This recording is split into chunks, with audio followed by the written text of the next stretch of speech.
አሰላሙ አለይኩም ወራህመቱላሂ ወበረካቱ። ደህና የተከበራችሁ የሴዞ ቻናል ተመልካቾች እንዴት አላችሁ? ሰላም ብያለሁ። ባላችሁበት የአላህ ሱብሃነሁ ወተዓላ ሰላም እዝነት ርህራሄ ይላችሁ። ዛሬ በአዲስ ርዕስ መጥቻለሁ። በአንዲት እንስት የህይወት ታሪክ ላይ የተመሰረተ እውነተኛ ታሪክ እጠር ያለችና አስተማሪ የሆነች ታሪክ ነች። እስከ መጨረሻው ተከታተሉኝ። አመሰግናለሁ። ድኔ ላይ ደህና ነኝ። መልካሌ ባይባልም አልከፋም። በባህሪዬ ጥሩ ነኝ ብዬ አስባለሁ። ከቤተሰብ ሳርቅ ነው ያደግኩት። የልጅነት ጊዜ አልፎ ወጣትነት መጣ። እንደ ማንኛውም ሴት ትዳር አሰብኩ። ግና በማላውቀው ምክንያት ድርሻዬ ዘገየብኝ። ጋብቻ የሚጠይቀኝ ጠፋ። ከኔ በኋላ የተወለዱ የቤተሰብም የዘመድም የሰፈርም ልጆች አንድ በአንድ አገቡ፣ ወለዱ። ልጆቻቸው አደጉ። ሳላስበው 34 ዓመት ሆነኝ። እድሜን ሳስበው ደነገጥኩ። ብቻዬን ቆሜ የቀረው እስኪ መስለኝ ድረስ ተሰማኝ። የሆነ ጊዜ ከቅርብ ዘመድ የሆነ አንድ ወጣት ለጋብቻ ጠየቀኝ። ፈቃደኝነቴን ገለጽኩ። 2 ዓመት ይበልጠኛል። ድኑም ጸባዩም ቆንጆ ነው። ደስ አለኝ። ከሀሳቤ የተገላገልኩ መሰለኝ። ቤተሰብም ደስ አለው። ኒካህ ለማሰር ተዘጋጀን። አንዳንድ ጉዳዮችን ለመጨረስ ብዬ መታወቂያዬን ይዞ ሄደ።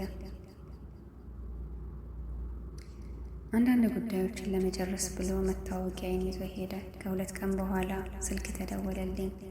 እናቱ ነበረች። እንደምትፈልገኝ ነገረችኝ። ምን ይሆን ብዬ እየበረርኩ ሄድኩኝ። ቤታቸው ገባ። ጥቂት ካወራን በኋላ መታወቂያዬን እያሳየችኝ እዚህ ላይ የተጠቀሰው የትውልድ ቀኔ ትክክል ስለመሆኑ ጠየቀችኝ። አዎ ትክክል ነው አልኳት። እንግዳውስ አንቺ 40 ዓመት ተጠግተሻል፣ መውለድ አትችይም አለችኝ። 34 ዓመቴ እኮ ነው፣ እንዴት አልችልም አልኳት። አይ አንቺ 30 አልፎሻል፣ እኔ ደግሞ ልጅ አይደለም ገና የልጅ ማየት እፈልጋለሁ አለችኝ። ጋብቻው እንድስረዝ ሞገተች። ልጇንም ማሳመነች። ለቤተሰቤ ምን እንደምላቸው እያሰላሰልኩ ተስፋ ቆርጬ ወደ ቤት የተመለስኩ። ቀናቶች አለፉ። ድፍን 6 ወራትን በሐዘን አሳለፍኩ። ረጃጅም ቀንና ሌሊቶችን ስብሰለሰል ከረምኩ። በሩን ባይ እኔም ብሎ የሚመጣ ለእኔ የተጻፈ ባልጠፋ። ብቸኝነት፣ ባይተዋርነት አጥንት ድረስ ዘልቆ ተሰማኝ። አባቴ ሁኔታዬን ይከታተላል። ስለ እኔ አብዝቶ ተጨነቀ። በመጨረሻም ከወንድሜ ጋር ለኡምራ እንድንሄድ መከረኝ። ሂጅና በተከበረው የአላህ ቤት አጠገብ ብሶትሽን ተናገሪ፣ የውስጥ አዋቂ ለሆነው ጌታሽ ተንፈሻለኝ። ኡምራ ሄድኩኝ። የአላህ ቤት ከአባ ፊት ለፊት ቁጭ ብዬ ረጅም ዱዓ አደረግኩ።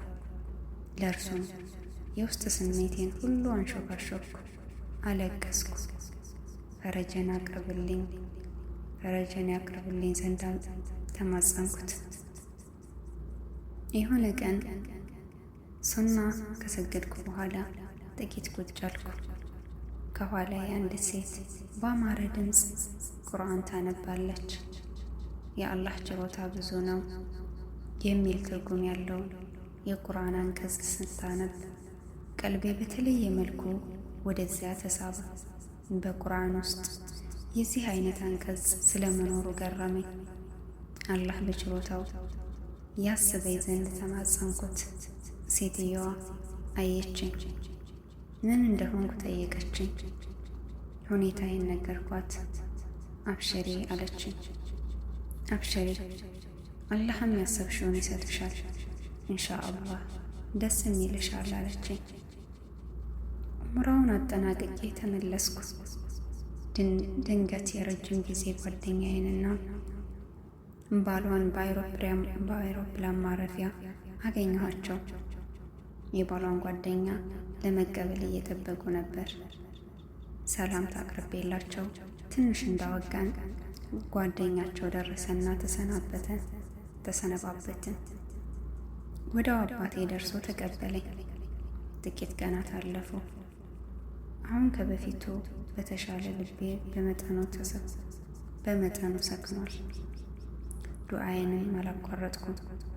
የሆነ ቀን ያች ጓደኛ የደወለችልኝ። ይቀጥላል። በቀጣዩ ክፍል የመጨረሻውን ታሪክ ይዤላችሁ እመጣለሁ። እስከዛ ለዛች ተስፋ ለቆረጠች ሼር እያደረጋችሁላት ይህን ታሪክ ከወደዳችሁት ላይክ፣ ሼር፣ ሰብስክራይብ እያደረጋችሁ አበረታቱኝ። ኮሜንት ላይ ደግሞ አስተያየታችሁን አስቀምጡልኝ። በቀጣይ እስከምንገናኝ ቻው፣ ደህና ሁኑልኝ። ሰላም አለይኩም ወረህመቱላሂ ወበረካቱ።